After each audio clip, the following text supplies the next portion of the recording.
nous allons pouvoir démarrer cette soirée avec ce premier plateau. Pour ce faire, j'appelle Thierry Pérez. Il est le fondateur de l'entreprise que vous connaissez bien ici en ce moment, même si elle n'est pas encore sortie de terre. C'est Valo-Régienne, dont on parle beaucoup dans le département. On en parlera même dans le supplément Sud-Ouest Éco demain avec votre journal évidemment préféré. Je vais demander à... Bonsoir, François Gilles, qui est le directeur réseau entreprises et banque privée de Banque Populaire Occitane, qui va nous rejoindre. Il est accompagné de Jean-Luc Armand, qui représente ce soir la région Nouvelle-Aquitaine. On est ravis de l'accueillir, Jean-Luc Armand, car c'est un nouvel élu. Vous le savez évidemment qu'il y a eu des régionales, donc il y a des nouveaux élus. Et puis, je l'ai cité tout à l'heure, on va accueillir Bastien Souperbi, c'est le responsable départemental des journalistes de Sud-Ouest dans le département du Lot-et-Garonne. Il nous rejoint à son rythme, c'est-à-dire tranquillement. Bonsoir Bastien. On va se tutoyer, j'étais impatient de t'accueillir Bastien parce que c'est toi qui commence. Ah, c'est bien. Non, on a une question Bastien et on est ravis de faire ce plateau. On le disait tout à l'heure avec Sandrine, un plateau en présentiel, c'est toujours plus pertinent. Et puis on est ravis surtout de remettre l'économie à la une. C'est ce que vous allez faire demain, vous, la rédaction du Lot-et-Garonne avec Sud-Ouest. On va le faire dans tous les départements à partir de demain et ça commence avec Agen. Vous avez fait une thématique, je le disais à l'instant, c'est ces entreprises qui investissent, ou exactement ces entrepreneurs. On en a un qui va pouvoir témoigner. C'est post-Covid. Pourquoi ils ont choisi cette thématique ? Pour reprendre une raffarinade, on va dire qu'on a la positive attitude dans Lot-et-Garonne et qu'on nous promettait, souvenez-vous, tant de crises post-Covid. Et puis, au fur et à mesure, on a bien vu qu'il y avait quand même une relance très très forte et qu'il y avait toujours ce dynamisme qu'animaient les chefs d'entreprise. Pas que l'industrie du reste, mais beaucoup dans l'industrie où il y avait de forts investissements qui étaient portés par des porteurs de projets. Et donc, on est toujours heureux à la fois de découvrir, de redécouvrir des entreprises, mais aussi de mettre en valeur ce dynamisme. Parce qu'il ne faut pas oublier que le Lot-et-Garonne est d'abord un département industriel, contrairement à l'image qu'il peut véhiculer. On le verra d'ailleurs avec vous tout à l'heure. Frontières, parce que c'est pas qu'un département agricole. Tout voilà, à fait. C'est un département qui a un fort ratio industriel, un des plus importants de Nouvelle-Aquitaine. Et donc voilà, donc on s'est dit, évidemment, ça s'impose. Et donc on a fait ces industriels qui ont le sourire. Alors ils ont le sourire, il y en a un qui est avec nous, il a le sourire d'ailleurs, il confirme. On a vu la une du supplément qui sera distribué, d'ailleurs ce cadeau à ceux qui sont venus ce soir, vous allez pouvoir partir avec le supplément en avant-première. C'est toujours sympathique de partager un moment avec le journal à la main. Évidemment, nous on est mal placés pour être objectifs. Thierry Pérez, vous êtes l'élu entre guillemets ce soir parmi des élus de la région, mais c'est un jeu de mots facile. Quand on a demandé à Bastien et à son équipe qui pouvait incarner ces gens qui investissent, ils ont proposé assez rapidement votre nom. J'aimerais bien, même si tout le monde vous connaît, que vous présentiez succinctement et de façon à ce qu'on puisse même moi comprendre ce que va faire votre usine, en quoi elle consiste. Tout d'abord, bonsoir. Bonsoir, merci. Valo-Régienne a pour ambition de faire du recyclage plastique. Et quand on parle de recyclage plastique, il existe plusieurs sortes de plastique. Et nous, on est spécialisé dans ce qu'on appelle les plastiques flexibles, souples, d'emballage. Et ça, c'est notre matière première. C'est l'emballage, mais 6 bouteilles d'eau, par exemple ? On est bien d'accord. On ne recycle pas la bouteille d'eau, on va recycler le film qui se trouve autour de cette bouteille d'eau. Le calendrier du chantier, on sait que ça commence juste. Quand est-ce qu'on peut parier sur un début de production ? Alors, on est installé à Damazan, les travaux ont commencé, puisqu'on est accompagné par la collectivité qui vient réaménager cette friche industrielle de Xylo-France. Donc les premiers travaux de génie civil qui sont portés par la collectivité sont en cours. Et on pense pouvoir démarrer. On est dans la crise des matériaux, donc les délais des machines, c'est très cyclique actuellement. On pense pouvoir démarrer cet été, c'est-à-dire une mise en service industrielle d'une partie de l'usine en juin 2022. En juin 2022, si on vous le souhaite, c'est notre vœu le plus cher avant les vœux de fin d'année. Si vous avez ouvert, vous aurez investi combien sur le site ? Alors, l'investissement matériel est de 15,6 millions d'euros pour un investissement à financer de 17,5 millions d'euros. Très bien. Alors, merci de ce témoignage. Une somme importante, hein, vous le disiez à l'instant, Bastien, les gens osent. Avant de donner la parole à François Gilles, un nouveau aussi sur notre plateau, on va dire pourquoi, je voudrais qu'on regarde ensemble avec vous François et avec vous Bastien, justement, puisque vous aviez déjà anticipé le sujet, une infographie qui va nous permettre de mieux connaître la production économique de ce département et qu'on regarde ensemble, effectivement, on voit quand même, Bastien, qu'on a 346 millions d'euros qui sont les produits de la culture et de l'élevage, devant les produits pharmaceutiques à 176, et ensuite nous avons les produits pharmaceutiques à 653 et les produits de la culture et de l'élevage à 100 millions. C'est-à-dire que ça vous donne raison sur le global. Est-ce qu'on est en train d'observer, de voir évoluer la production de ce département aux yeux du banquier que vous êtes ? Bonsoir. Non, la répartition par secteur d'activité, pour le moment, c'est une tendance qui est pas trop marquée encore, cette évolution, mais c'est vrai, je confirme qu'on a un fort tissu industriel dans le Lot-et-Garonne. On a des chefs d'entreprise, et d'ailleurs, on a un très bel exemple ici, qui n'hésitent pas à investir lourdement pour l'avenir. Alors justement, est-ce que notre ami qui est là ce soir, M. Pérez, incarne justement le contre-exemple, ou est-ce qu'il illustre une tendance que vous saluez en ce moment, toujours en observateur banquier que vous êtes ? Oui, non, c'est un des exemples. On a une activité, ce qui caractérise cette réponse-là, c'est qu'on a une activité de crédit qui bat des records d'année en année sur le financement des investissements. 2020 a battu 2019 et 2021 va battre encore 2020. C'est-à-dire qu'en ce moment, malgré ce qu'on a vécu, vous êtes en train de nous annoncer qu'on va faire des chiffres encore plus forts qu'il y a 2 ans et 1 an. Exactement. Sur le département. Sur le département. Est-ce qu'on peut regarder à l'exemple de ce qui est fait en ce moment avec la transition, on va dire, écologique, puisqu'on est en plein dans le sujet, est-ce que cette transition, elle drop justement les investissements ? C'est une des parties. Effectivement, il y a beaucoup de renouvellement, des financements de renouvellement, des investissements de production, des investissements qui servent à développer l'activité, la tourner vers l'export. Il y a un peu de tout ça en même temps. C'est assez difficile de quantifier et de dire c'est vraiment la RSE qui drive l'investissement. Donc on va garder le en même temps, cher à un autre interlocuteur qui parlera ce soir à 20h. Monsieur Armand, vous êtes l'élu qui représente ce soir le conseil régional. Je le saluais tout à l'heure, merci d'être ici. Vous êtes un nouvel élu, alors à la région, puisque vous êtes maire depuis de plusieurs mandats. On l'a salué plusieurs fois, on l'a écrit dans le journal. La région a une compétence importante en économie, c'est la loi NOTRe, on ne va pas refaire l'histoire, qui fait que vous êtes cette compétence. Par rapport à ce qu'on vient de dire, est-ce qu'on peut rappeler ce que la région a fait pendant la pandémie en matière d'apport et en euros sonnant et trébuchant sur le global de la région ? Alors, bonsoir à toutes et tous. Effectivement, depuis la loi NOTRe, les régions ont le chef de file de l'économie partout en France. Au 31 août 2021, dernier donc, 880 000 aides avaient été octroyées dans l'ensemble de la Nouvelle-Aquitaine pour un montant total de 2,7 milliards d'euros. On est à près, donc, on va dire près de 2,8 milliards sur la région. Donc c'est de l'argent effectivement dont parlait à l'instant le banquier que vous êtes. Est-ce qu'aujourd'hui, toujours vous, Monsieur Armand, est-ce qu'on peut dire qu'on est déjà dans l'après-Covid et est-ce qu'on peut préciser ce que sont les priorités aujourd'hui de la région en matière de développement économique ? C'est-à-dire que là, on n'est plus dans l'aide et le soutien aux entreprises, ce qu'on a vu avec les CCI, ce qu'on a vu avec la région. Aujourd'hui, vous arc-boutez sur quoi la région ? Alors je pense que l'enjeu majeur sera d'accompagner les entreprises dans la réussite de la transition énergétique, puisque après le Néoterra 1 qui date de 2018 et qui est une feuille de route transversale sur la transition énergétique et environnementale, Néoterra 2 se profile à l'horizon pour l'année 2022. Alors justement, avec M. Pérez, on est dans le sujet de transition énergétique et transition écologique. Vous parliez à l'instant de votre investissement, Thierry. Est-ce qu'on peut préciser ce qu'une collectivité, vous avez cité déjà une autre collectivité locale, une interco qui vous aide sur votre territoire. Là, je parle de la région. Est-ce qu'elle vous a apporté de l'argent ? J'avais lu quelque part, je crois dans Sud-Ouest, qui est toujours bien informé, que c'était de l'ordre de près de 4 millions d'euros, mais vous serez plus précis que moi, je pense. Alors, on n'a pas franchi les 4 millions d'euros. On est à 3,9 millions. Et la région nous a accompagnés sur le projet par une avance remboursable.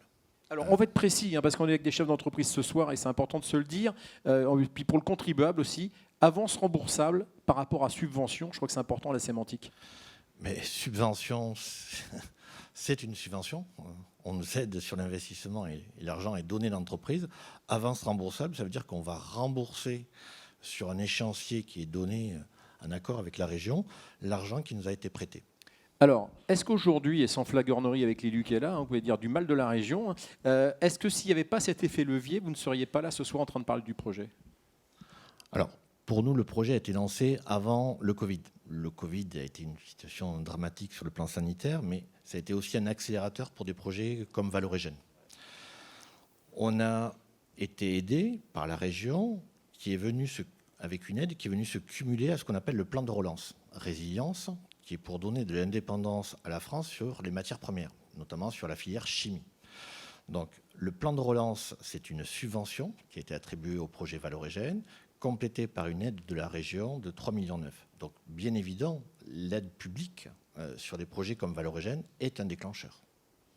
Alors, on en parlait à l'instant avec vous, François-Gilles aussi. Il y a eu des aides, beaucoup pendant la pandémie, même à un moment à Sud-Ouest, on faisait des conférences mensuelles où on mettait le montant des PGE. Je crois que tout le monde maintenant sait ce qu'est le prêt garanti par l'État. On a cru que c'était la fin du PGE, puis on a entendu le ministre de l'économie, il y a quelques jours seulement, dire qu'il allait poursuivre le PGE. Qu'est-ce qu'il en est si on regarde ça avec la loupe de ce département? Est-ce qu'il y a encore des demandes ou est-ce qu'au contraire, ça y est, c'est fini, il n'y a plus de demandes? Non, alors le gros de l'activité sur le PGE, c'est réalisé l'année dernière en 6 mois. On a prêté sur le département 116 millions d'euros à plus de 1150 entreprises. Cette année, en 2021, on est tombé à 8,5 millions. Donc voilà, le gros de l'activité, c'était l'année dernière. Cette année, beaucoup moins. Les annonces du ministre sont toutes récentes, sont toutes fraîches. Je n'ai pas d'autres informations que ça à vous communiquer aujourd'hui. Alors en revanche, qu'on sait, parce qu'on l'a vu au fil du temps, sur cette période de pandémie, on a vu des chefs d'entreprise prudents qui allaient vers le PGE et puis qui finalement disaient j'en ai pas besoin, je vais le remettre. Est-ce qu'aujourd'hui on peut dire qu'effectivement il y a déjà du retour du PGE et que les gens, et ça va être une façon de faire une photo de l'actualité économique du département, est-ce qu'elle se porte bien et qu'on voit déjà des PGE être remboursés? Oui, bien sûr, une grosse partie, c'est à peu près 20% des PGE qui avaient été souscrits ont été remboursés immédiatement. Et les 80% qui restent sont remboursés avec plus ou moins, on profite plus ou moins des durées qui sont accordées, mais le gros est quand même, les entrepreneurs profitent au maximum de la durée qu'il a accordée, donc ils vont jusqu'aux 5 ans. Oui. Alors, sur l'état de santé de cette économie, si on peut retrouver, je parle à la régie en même temps, l'infographie qu'on a vue tout à l'heure, on a une infographie sur la création et le déficit des entreprises sur ce département du Lot-et-Garonne qui reste solde positif. Ah, on ne l'a pas, excusez-moi. Donc, j'ai demandé quelque chose qu'on n'avait pas préparé, je suis désolé. Mais en tout cas, le solde est positif. Est-ce qu'on doit se réjouir toujours, évidemment, mais est-ce qu'on doit être surpris de voir un solde positif après une période de pandémie? Ou est-ce qu'on peut saluer pour le coup le PGE, l'aide de la région et d'autres collectivités et dire qu'on en est sorti? Ou est-ce que vous êtes prudent en tant que banquier et que vous dites attendez, donnons-nous rendez-vous l'année prochaine, on verra vraiment où on en est? Je suis assez rassuré pour le moment. Les entreprises ont beaucoup de cash. C'est ça qui est le principal souci du chef d'entreprise en général. Les perspectives sont très encourageantes. Il y a quelques freins aujourd'hui pour relancer complètement l'activité, mais non, je suis complètement rassuré. Oui.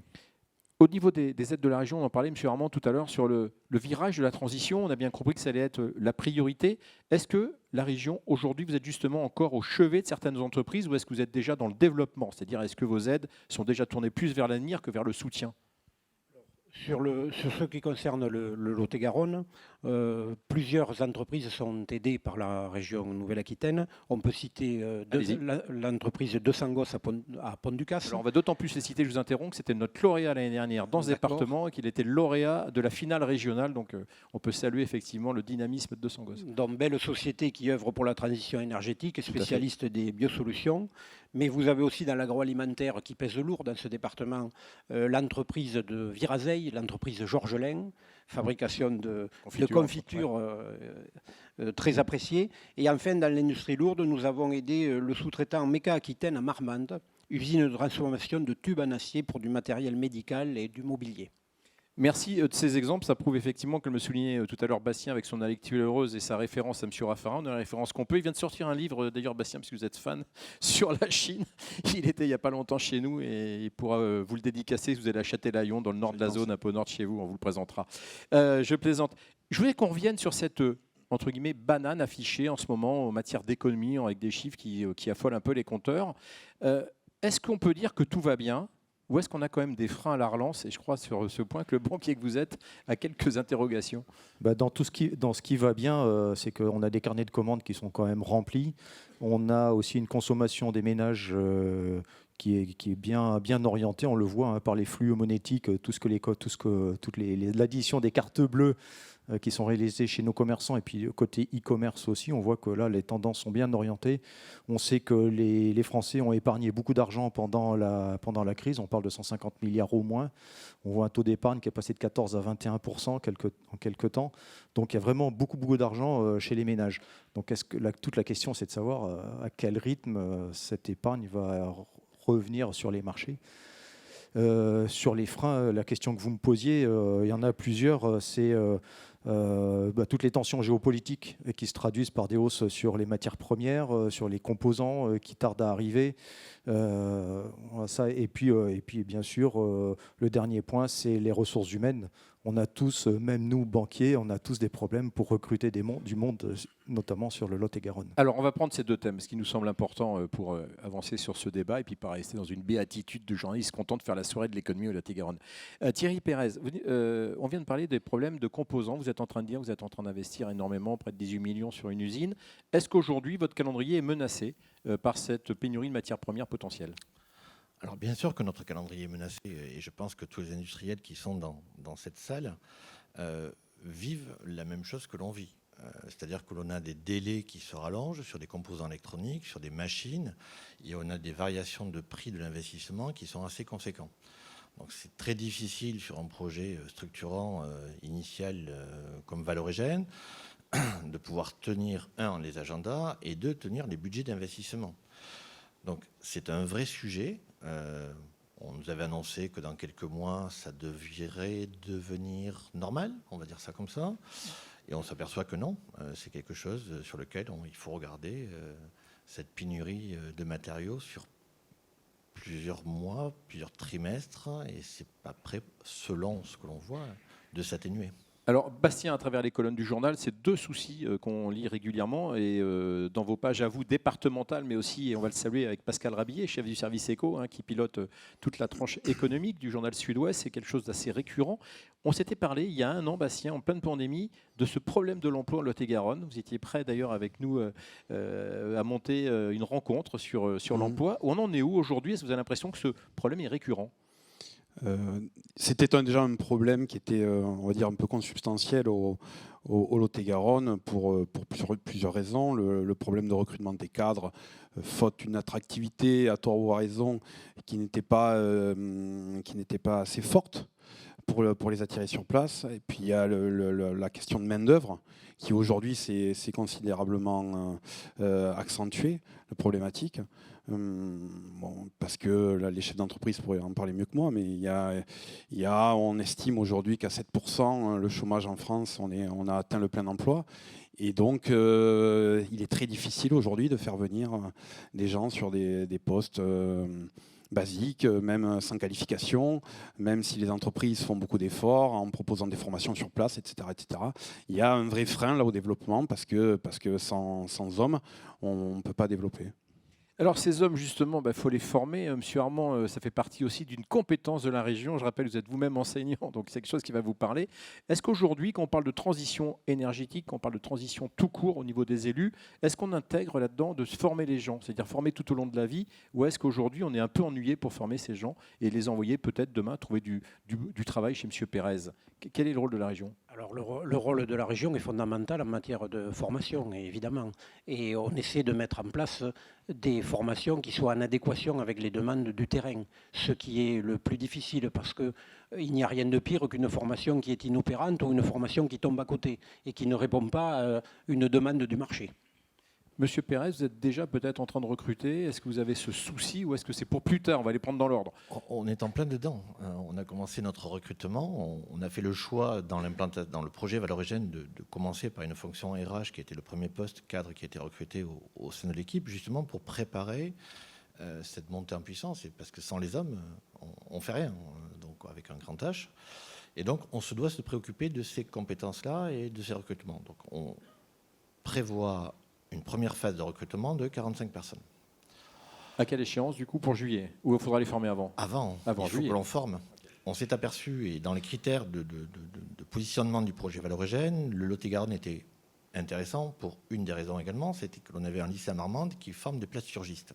Donc c'était un sujet d'attractivité du territoire. Et on s'aperçoit que maintenant qu'on est installé, on a une désertion de ces filières techniques Et des promotions qui étaient aux alentours de 20-25 élèves, aujourd'hui sont plutôt aux alentours de 10-12 élèves. Et donc, on va manquer de compétences. Donc, on doit se lancer dans un plan de formation préalable au démarrage pour avoir les compétences au jour de la mise en service. Bah écoutez, merci. J'espère en tout cas que cette mise en relation, cet échange qu'on a eu ce soir, merci à toutes et à tous d'y avoir participé modestement, fait des pas pour qu'on trouve demain des façons de fonctionner différentes et opérantes. En tout cas, on a bien compris que ça marchait si on est unis. Et c'était un peu la leçon de cette soirée. Demain, Sud-Ouest Éco, spécial, un supplément, le supplément annuel. Bastien, on dévoile le titre ? L'industrie a le sourire.